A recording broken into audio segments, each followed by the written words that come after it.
मैं आपके हौसले पर पढ़ता हूं और मैं कोई बात किसी को मिलाने के लिए नहीं पढ़ता।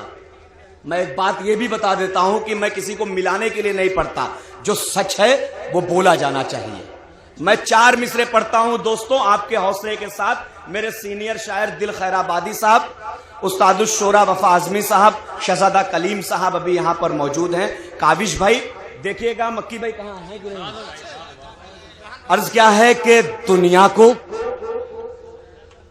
हकीकत ये बता क्यों नहीं देती।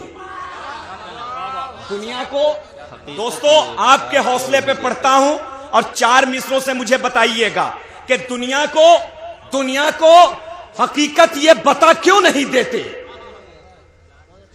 औकात है तो करके दिखा क्यों नहीं देते। दुनिया को हकीकत ये बता क्यों नहीं देते। औकात है तो करके दिखा क्यों नहीं देते। और बाबरी गर थी गुलामी की निशानी तो सुनो, तुम ताजमहल को भी उड़ा क्यों नहीं देते। दोस्तों वाकई मेरी तबीयत नहीं सही है। बहुत मुख्तसर सा आपका वक्त लूंगा कि अपनों के दरमियान सियासत फजूल है, मकसद ना हो कोई तो बगावत फजूल है।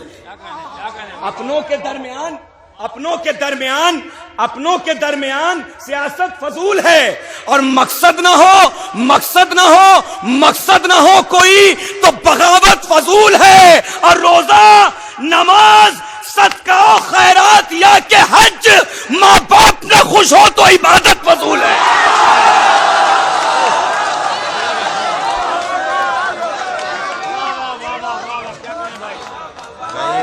भाई दिल्ली में एक हादसा होता है, दिल्ली में एक इवेंट होता है, दिल्ली में कुछ चीजें होती हैं, पूरे हिंदुस्तान नहीं पूरे दुनिया में बवाल उठता है।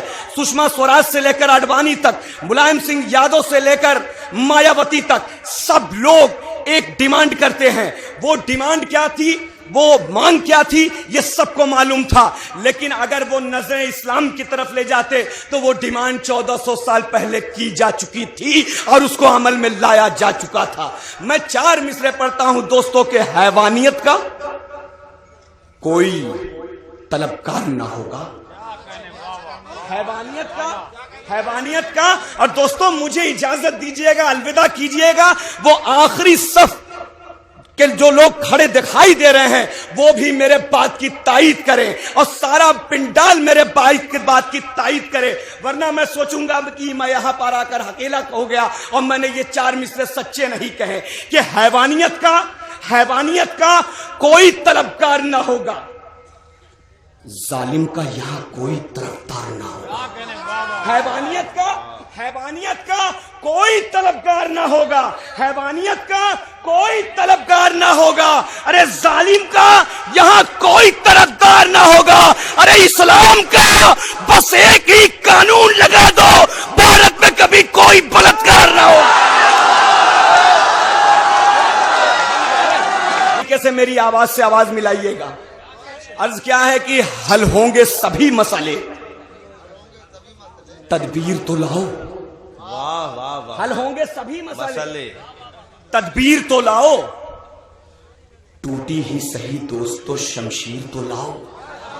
हल होंगे सभी मसले, ये ईमान वालों का यकीन है कि हल होंगे सभी मसले, तदबीर तो लाओ। अरे टूटी ही सही दोस्तों शमशीर तो लाओ। और आगे की बात मालिको मौला पे छोड़ दो, पहले सुबह पे नारे तकबीर तो लाओ।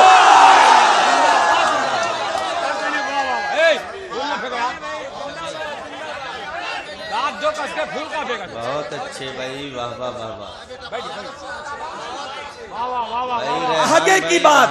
आगे की बात मालिको मौला पे छोड़ दो, पहले जुबान पे नारे तकबीर तो लाओ। भी लेकर चलेगा, सिख को भी लेकर चलेगा, ईसाई को भी लेकर चलेगा। हिंदुस्तान का मुस्तकबिल किसी दरिंदे के हाथों में नहीं जा सकता। मैं 4 मिसरे पढ़ता हूं दोस्तों कि जब तक रहेगी जान ये कहते रहेंगे हम। वाह। आप लोग भी मेरा साथ दीजिएगा, आप भी रहेगी मेरा जान, साथ ये दीजिएगा। कहते रहेंगे मैं हौसले हम। से पढ़ रहा हूँ, आपका हौसला वाह, वाह। कि जब तक रहेगी जान, ये पूरे हिंदुस्तान के मुसलमानों की तरफ से पढ़ रहा हूँ कि जब तक रहेगी जान, ये कहते रहेंगे हम, अल्लाह के रसूल का पैगाम जिंदाबाद। जब तक रहेगी वाह जान, वाह वाह वाह वाह। जब तक रहेगी जान मदनी भाई, जब तक रहेगी जान, ये कहते रहेंगे हम, अल्लाह के रसूल का पैगाम जिंदाबाद। और तू क्या हमें मिटाएगा गुजरात के कातिल, छाती पे चढ़ के बोलेंगे इस्लाम जिंदाबाद।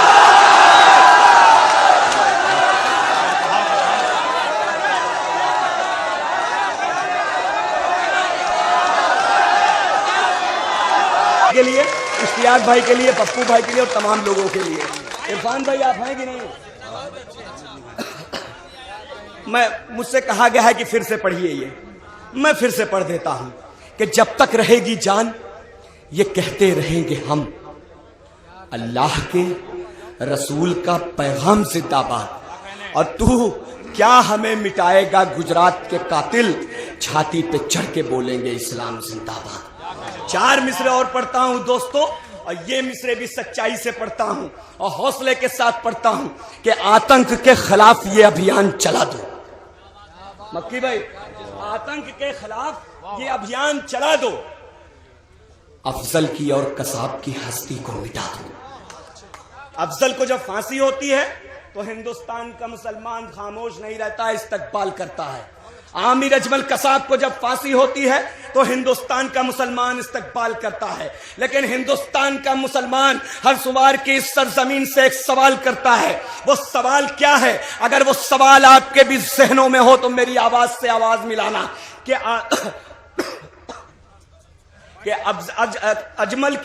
अफजल की और कसाब की हस्ती को मिटा दो। आतंक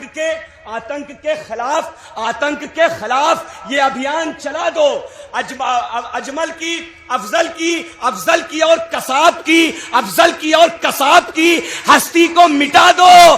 और इंसाफ हो रहा है तो इंसाफ खुल के हो, गुजरात के कातिल को भी सूली पे चढ़ा दो।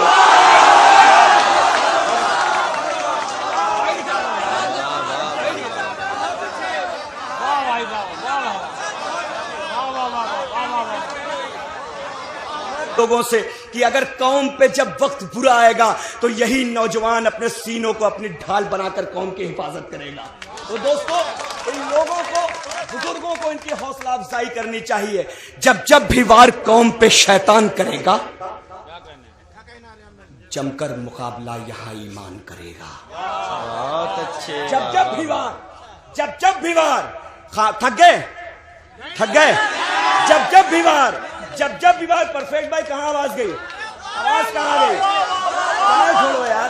कि जब भी वार कौम पे शैतान करेगा, जमकर मुकाबला यहाँ ईमान करेगा। और मुंसिफ न तो हाकिम, न हुकूमत, न अदालत, जो फैसला करेगा मुसलमान करेगा।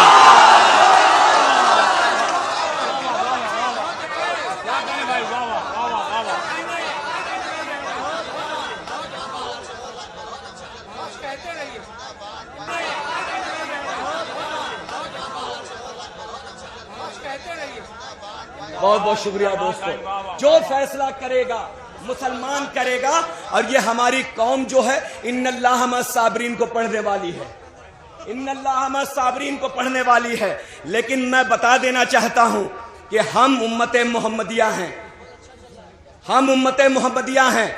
अब हमको ये नहीं बताया गया कि एक गाल अगर कोई मारे तो दूसरा गाल हाजिर कर दो। हम जवाब देना जानते हैं। लेकिन हम इन्नल्लाह मअस साबिरीन पर अमल करने वाले लोग हैं। लेकिन हमें उनसे बहुत ही यकीनन तकलीफ है जो हमारी पूरी कौम को फिरका परस्ती के चश्मे से देखते हैं।